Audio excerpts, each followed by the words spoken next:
Welcome back to another tutorial with Mr. Arsenault. Today we're going to look at green screening. So the first thing I'm going to do is I'm going to bring my footage in, which I've already done, and I've created a sequence. You can always do that by selecting File, New, Sequence, and then you can import your material by going File, Import. So I've got my material down here. What I'm going to do is I'm going to enlarge it so I can see it a little bit better. I know I have 3 movie clips. I'm going to hold my Control key and I'm going to drag these in. Let's go to level 2 because I know change sequence settings. Thank you. This way it can match my screen. That way when I bring in my Coco background, I just found this on the internet real quick. That's plus, zoom in. Okay, let's resize this window. Alright, let's get started. I'm going to extend Coco and extend over here. Let's also right click, ripple delete. Alright, so first thing I'm noticing is my head is getting chopped off. So I'm going to see if I can scale that back. I'm going to click on my video and I'm going to draw back my scale. If I draw back my scale, oh, it looks like my head is chopped off in the actual feed. So that's the way it'll be. Let's start with this clip. Alright, so I'm just looking around and here I'm sitting down. Okay, so I'm starting with this clip right here. You're going to select your clip and you want to find your effects. So firstly you have to make sure your effects are turned on. Select window, find effects. Oh, I can see there's a check mark, which means all I need to do is identify where it is. So I'm going to go into my double-headed arrows and see if I can find effects down here. Might look a little differently for you. Okay, so under video effects, I'm going to scroll down to the folder called Keying, and I'm going to use Ultra Key. Okay, I can also, if I close these guys back, collapse them, just type in Ultra Key into my browser, and because it's the only one with that name, it'll populate. Okay, drop it down. Now that I have my green screen on, I'm going to find my effect controls, and I'm going to find my Ultra Key. Ultra Key is right here. My key color is set to black, that's by default. If I take my eyedropper, I can select somewhere around my subject. I don't want to go up here because that's too far away, and over here is a bit too far away too. So I want to take the majority of the green. So let's go somewhere. That was a really good green screen. Wow, okay. I'm going to drag it forward and drag it back. And you can notice that I still have a bit of wall over here.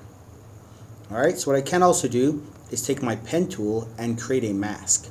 Because the subject, myself, isn't moving very far, I can easily identify where my mask needs to go. Okay, so click back on the clip so it's active. Take the mask tool, and I'm going to draw a big rectangle around my subject just to make sure that I am trying to eliminate any significant creases or shadows.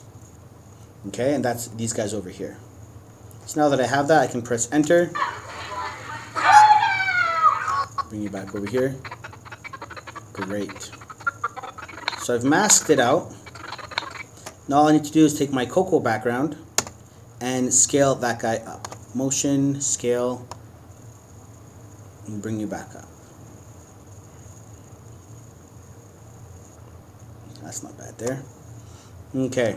Now when I mask my my green screen, what I need to do is find a garbage matte for these guys. So that's like a crop effect. If I can find a crop, that might be a little bit better. Crop. Do I have a crop effect? I do. I'm going to drag crop onto there, and if I close my motion, go back into my green screen, and I take my mask and I press delete, I don't need to mask my green screen. What I need to do is delete the outer edges. Okay? So what I'm going to do is I'm going to find my crop, and I want to crop off the right side. I don't even need to keyframe it. Oh, that's my footage. Let's go to there. That'll be great. And my left side, let's go a little bit in. too much. Drag it back. Just want to make sure.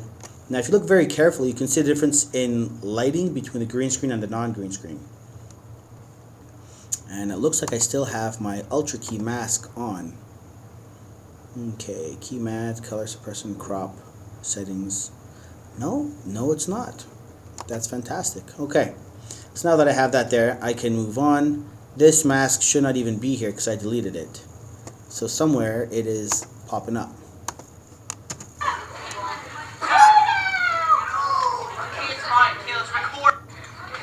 There it goes. Fantastic. Okay, so that is a green screen. Now, if you happen to have a green screen with a lot of interference, all you'd have to do, I'll take my Ultra Key one more time, U-L-T-R-A, Ultra Key, and whatever you green screen on the one, you just have to green screen on a second one. What do I mean by that?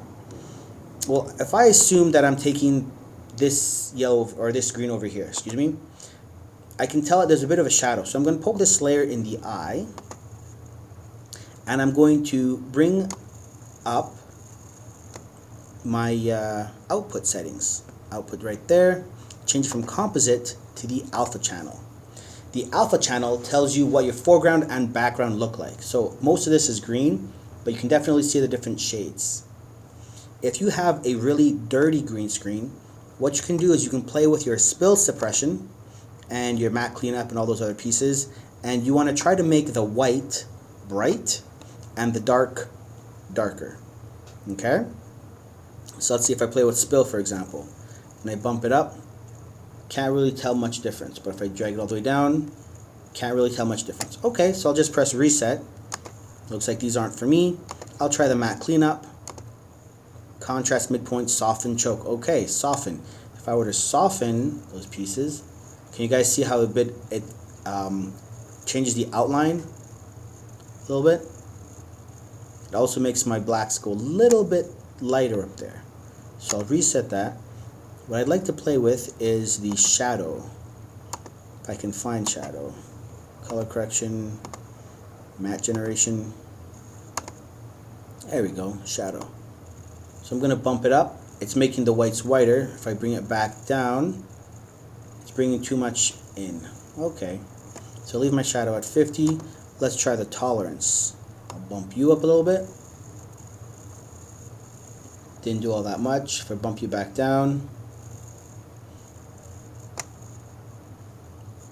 let's try the pedestal. Oh, there it is. Okay, so I'm bringing it down so I have all my black nice and solid without affecting my white too much.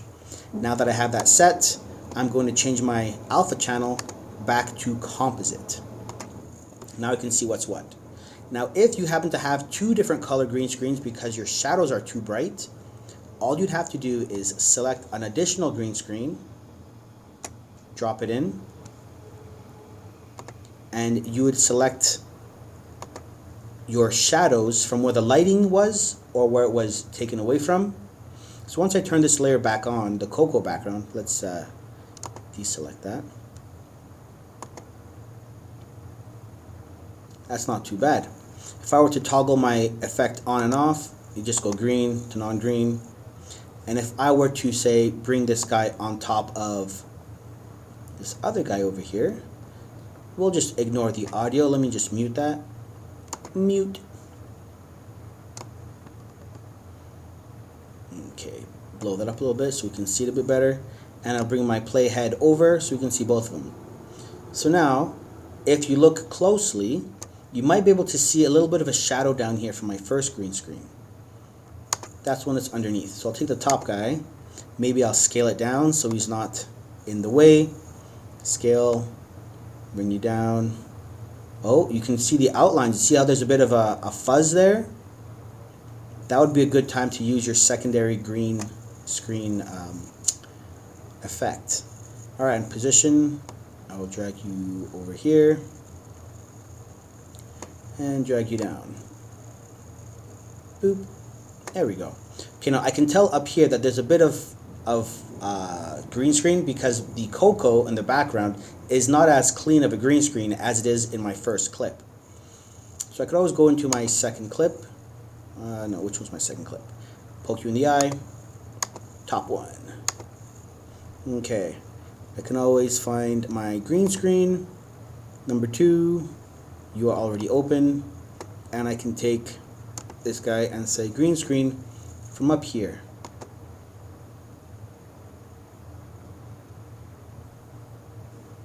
And I brought in that color. That's okay. Pop you off. Turn the green screen effect back on. And let's temporarily turn off the green screen. Just poke that FX. There we go. Okay. What I want to subtract is actually green. So let's go up here.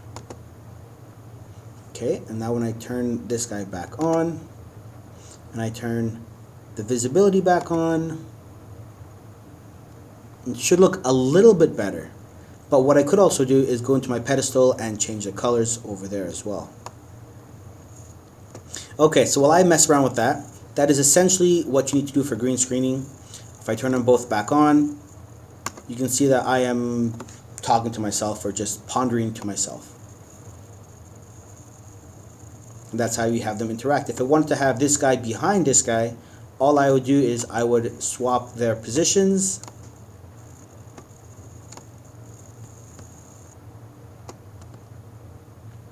And see, now my hand is covered up. So it's definitely behind. Okay, that concludes our lesson. Hopefully you've learned a little bit. You can always play around with the green screen and isolate it a bit more if you want. Sometimes it takes 2 or 3, depending on how much shadow or light you have. But if you have a really straight green screen, let's poke this guy in the eye again. Nope. Poke this one in the eye. Turn this guy back on. Like this guy came out super clean. If I turn off the effect, effect, Ultra key.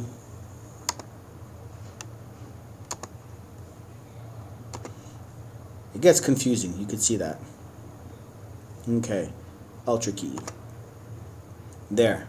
Okay, when I did my green screen, this one was pulled a little bit more taut, so I was probably standing off-centered and we caught a bit more of the light and ripples on this side. Okay, what I could also do is crop it much like I did the other guy. And let's poke this one in the eye. Boop. I could crop it, but because of the shadows here, it took out what it could, and without spending a lot more time, that is how I'd fix that. Alright, well that concludes today's lesson, and hopefully you are in good shape to complete your green screening assignment. All the best, we'll see you in the next one.